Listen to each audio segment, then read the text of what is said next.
The Vancouver Fraser Port Authority issued a statement. It said, in part, "We are taking proactive measures to maintain port fluidity, ensure the safe movement of vessels, and manage anchorage capacity.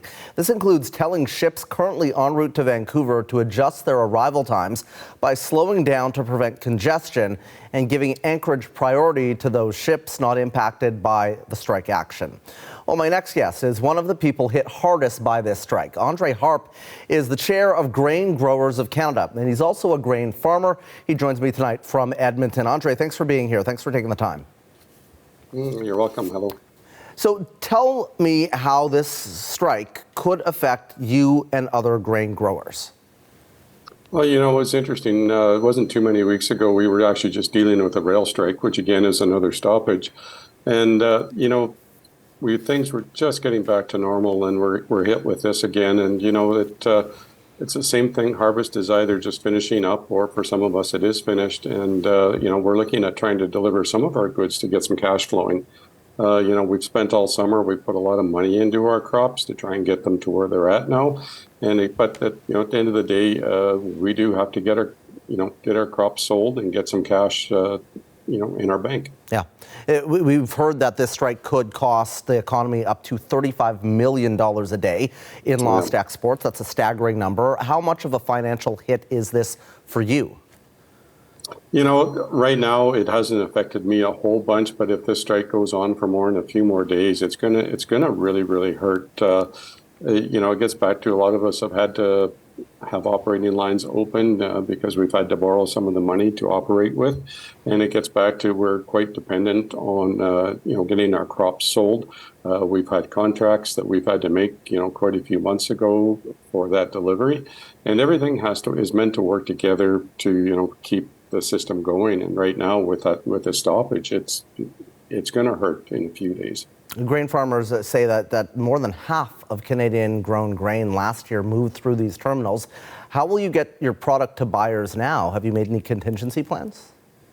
Well, quite simply, we can't make contingency plans because a lot of our grain is contracted, so we do have to uphold those contracts. We've got no choice. We can't change. And especially depending where you're at in Canada, there is no other way to move your grain.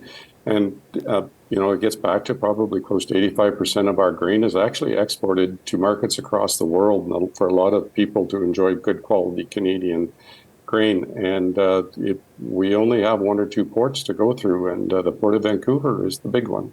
What's the last year been like as a farmer? I understand that this is not the first time you've been impacted by a labor dispute. No, absolutely not. Like I said, we were just getting back to normal through the rail strike, and it's been a very, very stressful year. And I think we're hit like everybody else. We've had high interest rates. The goods that we use have gone up incredibly, and it gets back to it's just been a tough year, and we don't need any more hits like this. And it gets back to this has to get resolved, and it would be nice just to have sort of a normal year again.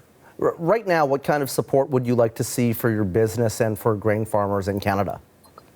Well, I think the biggest thing I think we need to have happen right now is I think everybody needs to go back to work. I see no reason why arbitration can't be in place. That both parties are affected by it, and it gets back to a good deal would happen. Then and it gets back to we have no choice with the rail and with the port.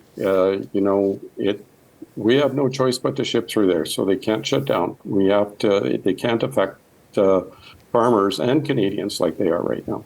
If this does drag on, would you like the Canadian government to do something to support grain farmers? Well, first of all, I think we should look at just maybe getting them back to work, because I think, first of all, I don't think there's any farmer wants, necessary support, but I think what we want is just to continue doing our lives or continue doing the work that we do from day to day. So I think if we can get everybody back to work, I think that is the priority, and that's what we would like. And if this does drag on too long, I guess maybe that's something we should think about. What's your outlook here for the next week, what it's going to look like? Do you have any expectations? Are you optimistic? Are you pessimistic? Well, let's put it this way. It gets back to it's kind of a wait and see right now. And I'm hopeful. I'm kind of in the middle of the road right now because it gets back to, I hate to say we're getting used to it, but we're starting to get used to it. And that's just not good because there's a lot of frustration, but at the same time, there's not a lot that farmers can do. Yeah, just wait and see. Andre, I appreciate your time tonight. That was Andre Harpe, the chair of Grain Growers of Canada and a grain farmer joining us from Edmonton, Alberta.